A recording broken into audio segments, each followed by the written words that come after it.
tiba-tiba kepres ditarik namanya dijuk lah dengan dana desa. Sehingga Bantayan Urayom jangankan BLT tambahan, BLT yang atas PBG murni berusaha anak dibagikan dong. Kepercayaan kali kebagikan belum. Di Bantayan 6 bulan, Kampung Blang tetangga dong 5 bulan. Kuda tua 5 bulan. Jadi nak kampung orangnya yang sama sekali tidak mempunyai BLT tambahan. Ini cuma lebar bawah kampung. BLT timbul bahasa kan, kadang-kadang punya orang yang bagi dalam BLT.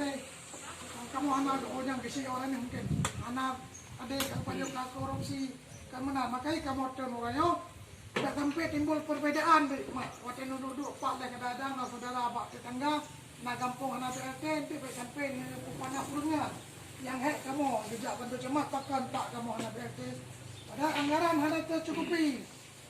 Melan mak-mak na kadang-kadang BLT-nya na rumah rehat, na saluran tiba-tiba kena pegang di Pak Gisi.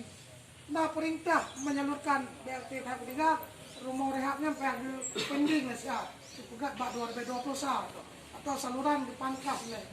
Jadi tunjuk penyo ke BLT karena BLT-nya perintah Permendas lebih belah untuk pembagian BLT bulan Oktober, November dan Desember.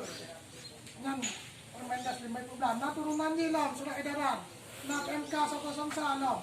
Nah peraturan dengan apabila ada kekurangan mak dan bapak, kamu lagi maaf.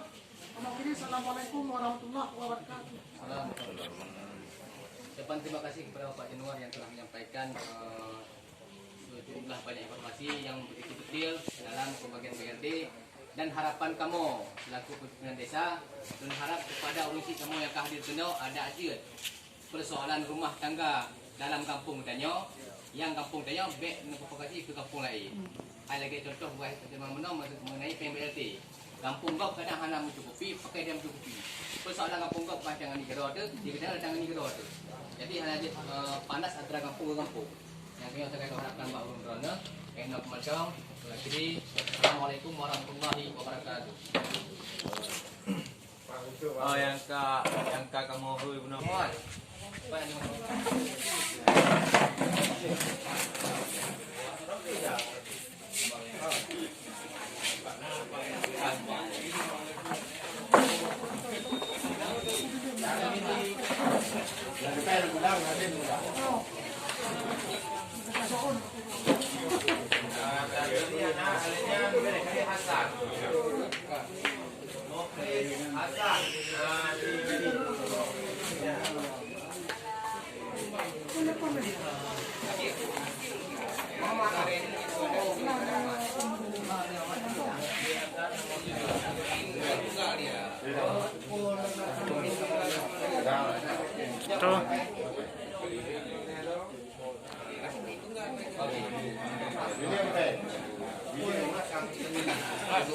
Ini anak video.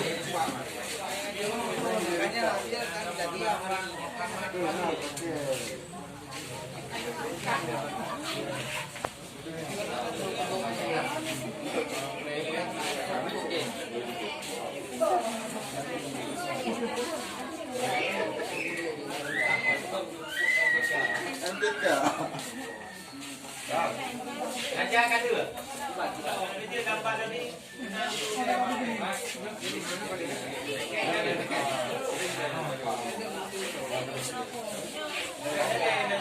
Kamu nopong kan dulu.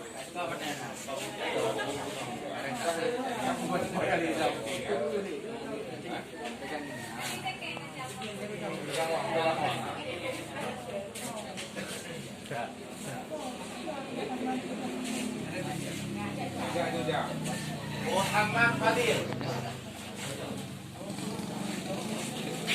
Nur Bidin, M. Jamil, Zubaidah, Alawiyah,